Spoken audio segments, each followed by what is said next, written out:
छूट गया। शरीर में ताप बढ़ता है तो भोजन छूटता है, और जब घर में ताप बढ़ता है तो भगवान शंकर का भजन छूट जाता है। भगवान का भजन नहीं,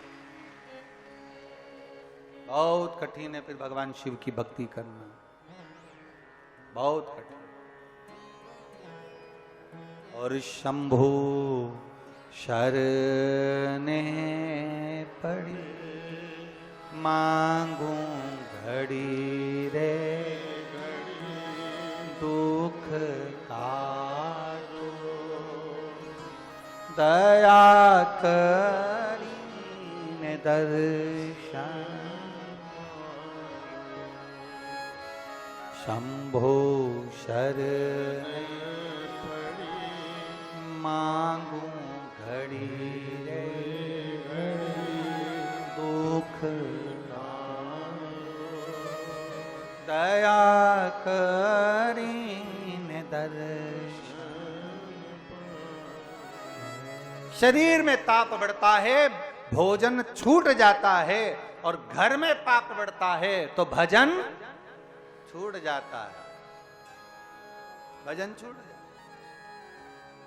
देवराज चले गए शिवालय से बाहर, शिव कथा को छोड़ा, एक क्षण की सुनते हुए शिव पुराण को छोड़कर बाहर चले गए, और बाहर निकले, शरीर में ताप पड़ रहा था, बेलपत्री का वृक्ष था जिसके नीचे जाकर बैठ गया, बैठा, शरीर को दुबक कर बैठा हुआ था, शरीर को दबा कर बैठा हुआ था, तभी उसके प्राण छूट गए।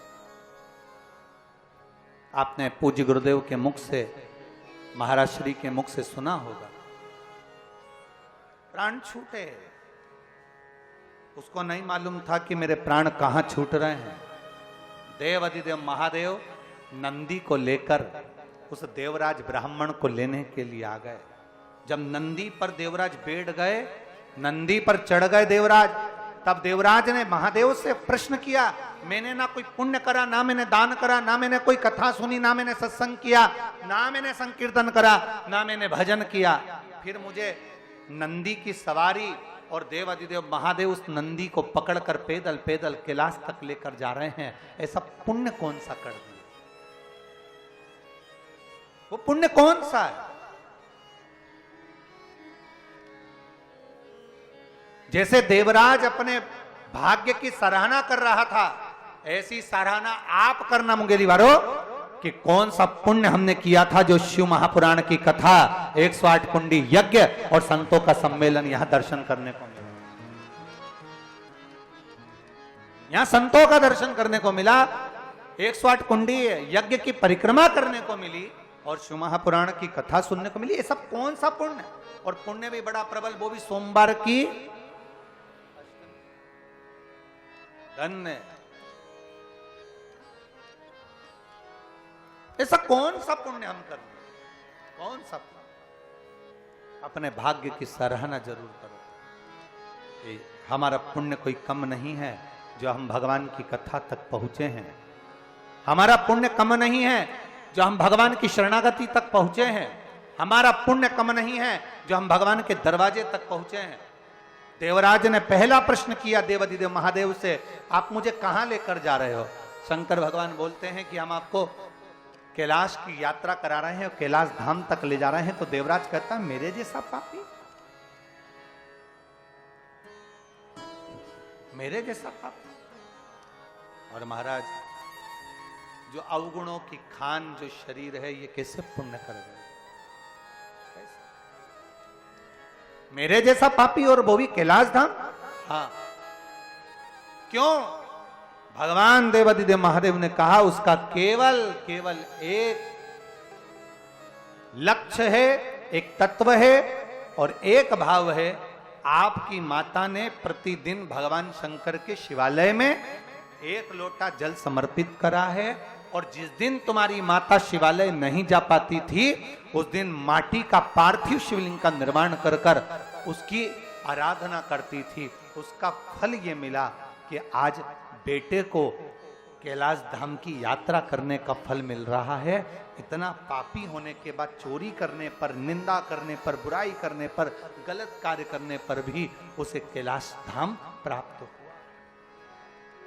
कैलाश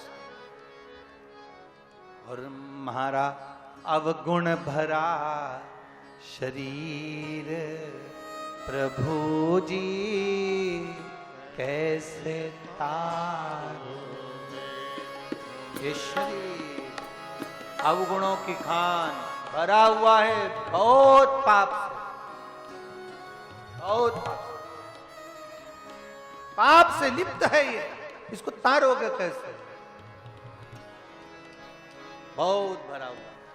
पर शिव महापुराण उमाखंड, शिव महापुराण के उमाखंड में स्वयं देवाधिदेव महादेव कहते हैं पार्वती जी के सम्मुख में, सुन पार्वती, ए गोरा, अमरनाथ की गुफा में बैठकर तू कथा सुन रही है, अमर कथा। मैं तुझे बताता हूं, केवल संसार में जन्म लेने वाला मनुष्य यदि एक बार भी शंकर के मंदिर तक पहुंच जाता है, मान लो जल चढ़ाया ना चढ़ाया, बेलपत्र चढ़ाई ना चढ़ाई, अगर नमन करा ना करा, उतना भी ना कर पाया, सुनो पार्वती, अगर शंकर के शिवलिंग के सामने से, मंदिर के सामने से, शिवालय के सामने से निकल कर भी चला जाता है और भूलवश भी उसने देवाधिदेव महादेव को नमन भी ना करा हो पार्वती, तो भी उसका कल्याण में कर देता हूं। वो शिव है, वो घड़दानी, वो त्रिकालदर्शी, वो कैलाशी। इसलिए आप लोगों से कहते हैं कि हाथ दिए रे तूने दाता बन के, और कभी नहीं सेवा करी, कभी संसार में आने के बाद इन हाथों से कुछ नहीं करा, जो कुछ करा केवल अपनी डेंटिंग पेंटिंग करी।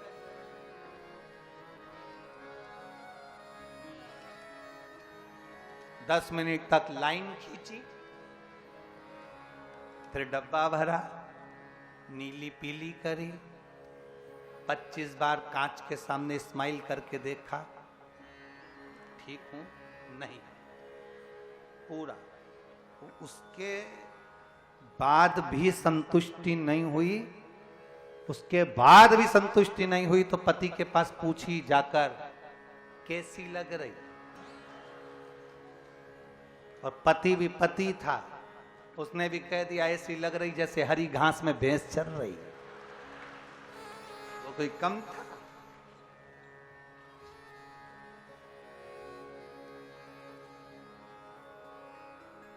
उसने भी कह दिया बहुत बहुत जोरदार लग रही, बस ऐसा लग रहा है जैसे हरी घास में भैंस चल रही थी, बस वैसी तो दिख रही है।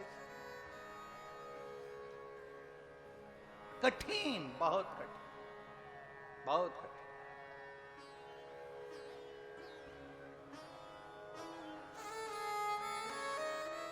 बहुत कठिन,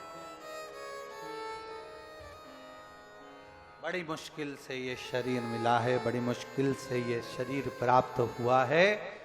और यदि ये शरीर मिला, प्राप्त हुआ, तो उसका सदुपयोग करो।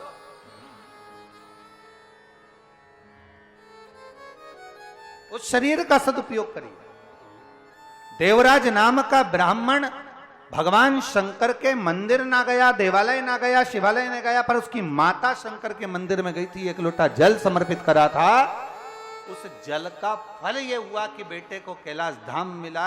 हम पहले भी कथा में कहे, सारी पुराणों में आपको मिलेगा कि 7 पीढ़ी तर जाती है, पर शिव महापुराण में मिलता है कि 7 पीढ़ी नहीं, कितनी? जम के बोलो जरा, 71 पीढ़ी तर जाती है। यह कोई शिव पुराण साधारण नहीं, मिला होगा आपको। अब बाकी के पुराणों में आप पढ़ेंगे कि उनकी 7 पीढ़ी तर गई, कोई कहेगा 7 पीढ़ी तर गई। शिव पुराण तो कभी 7 पीढ़ी तक पहुंची ही नहीं, वो तो 71 तक की बात करती है।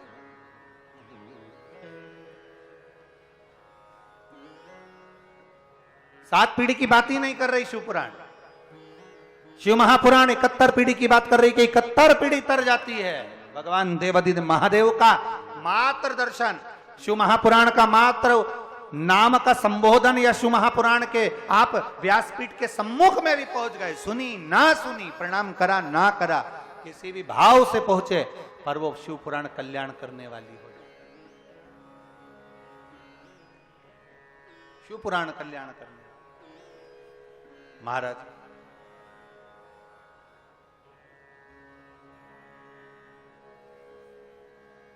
एक विश्वास, एक भरोसा, एक दृढ़ता शिव के प्रति समर्पित करो। एक विश्वास, एक दृढ़ता, एक भरोसा भगवान शंकर के प्रति समर्पित करो। भरोसा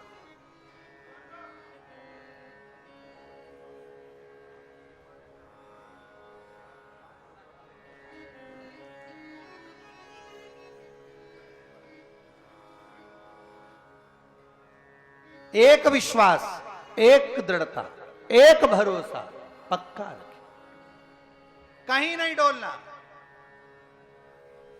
हम यहां तक कहेंगे, देवाधिदेव महादेव अगर नहीं सुन रहे, एक बार पशुपति व्रत करा है, 2 महीना रुको, 2.5 महीना रुको, दूसरी बार फिर पशुपति व्रत करो। नहीं सुना, फिर रुको, फिर करो। पर बाबा देवाधिदेव महादेव की दृढ़ता को, भरोसे को पक्का रखना। विश्वास अगर पक्का है तो जैसे ये बहन ने लिखा कि बचपन से उसके हृदय में छेद था और मिर्गी के दौरे आ रहे थे, पर अगर शंकर पर भरोसा था तो पशुपति व्रत कर कर कर उस बहन ने उसके मिर्गी के दौरे भी बंद कर दिए। ये विश्वास होता है, ये दृढ़ता, ये भरोसा होता है।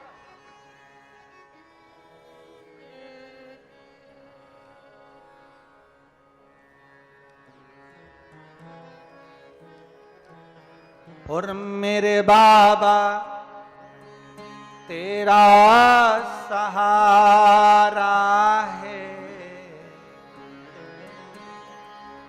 मेरे बाबा तेरा सहारा है।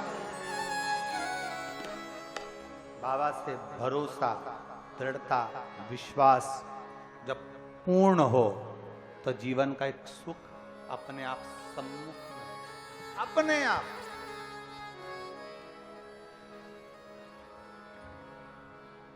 अच्छा एक बात पूछें आप लोगों से, मुंगेरी वालों बताओगे क्या? जम के तो बोलो जरा। पहले तुम्हें दुख होता था, तकलीफ होती थी, तो तुम अपनी पड़ोसन से कहती थी, बोलो सही है कि गलत? दुख तकलीफ होती थी तो अपने रिश्तेदार से कहती थी, बोलो सही है कि गलत है? दुख तकलीफ होती थी तो अपने घर में देवरानी जेठानी से कहते थे। अब दुख तकलीफ आती है तो किससे कहते हो? जम के बोलो जरा, महादेव से। पहले दुख तकलीफ आती थी, पहले दुख तकलीफ आती थी, तुम भले कह देती थी, मन हल्का कर देती थी, पर कोई तुम्हारी दुख को और तुम्हारी तकलीफ को काटने वाला नहीं होता था। पर जब से तुमने शंकर को 1 लोटा जल चढ़ाकर अपने मन की बात कहना प्रारंभ करी, तब से महादेव ने तुम्हारे मन की बात सुनकर तुम्हारा दुख काटना प्रारंभ, तुम्हारा तकलीफ, तुम्हारा दुख, तुम्हारा कष्ट मिटाना प्रारंभ किया।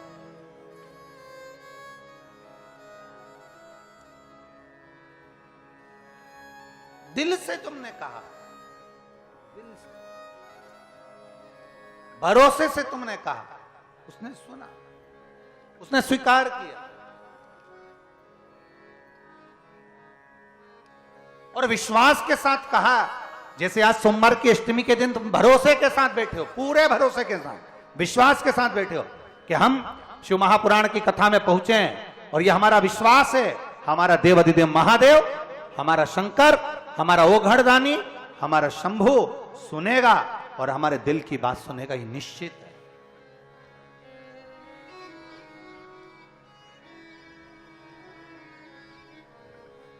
हमारे बीच में माननीय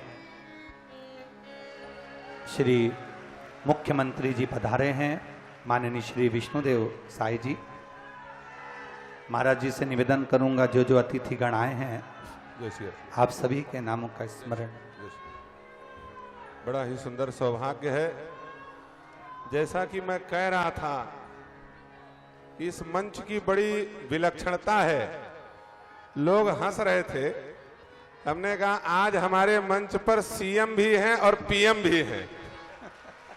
सीएम हमारे छत्तीसगढ़ के ओजस्वी यशस्वी शांति प्रिय श्री विष्णुदेव साई जी और पीएम श्री प्रदीप मिश्रा जी, और साथ ही साथ हमारे उप मुख्यमंत्री श्री अरुण साहू जी माल्यार्पण करके व्यासपीठ को प्रणाम कर रहे हैं। मैं चाहूंगा कि महाराज जी उनको आशीर्वाद देकर के धन धन्य करें। हमारे टंकराम वर्मा जी आकर के भी महाराज जी के चरणों में व्यासपीठ में प्रणाम करें। क्षेत्रीय विधायक श्री पुन्नूलाल मोहले जी भी आकर के प्रणाम करें। और माननीय मुख्यमंत्री जी से निवेदन है कि जो शिव पुराण का वाचन कर रही थी, ऐसी दीदी पुष्पांजलि जी को भी पुष्प गुच्छ से श्री अरुण साहू जी माननीय उप मुख्यमंत्री जी सम्मान करें और आशीर्वाद प्राप्त करें। साथ ही साथ हमारे माननीय मुख्यमंत्री उप मुख्यमंत्री जी ने रायपुर से इस कार्यक्रम को, क्योंकि ये उनका परिक्षेत्र है और उनका क्षेत्र है, इसलिए अपना एक दूत पहले से यहां लगा रखा था। ऐसे हमारे बसंत अग्रवाल जी और क्षेत्रीय विधायक पुन्नूलाल मोहले जी से निवेदन है कि स्थान पर बैठने के बाद हमारे माननीय मुख्यमंत्री जी का माल्यार्पण करके यज्ञ समिति की ओर से उनका अभिवादन करेंगे। और आयुक्त महोदय बिलासपुर संभाग प्रशासकीय स्वागत करने के लिए यहां पर उपस्थित हों श्रीमती शिखा राजपूत जी, श्री जिलाधीश हमारे कलेक्टर साहब, श्री मुख्यमंत्री जी का आकर के माल्यार्पण करके स्वागत करें। राहुल देव जी, हमारे एसपी साहब, पुलिस अधीक्षक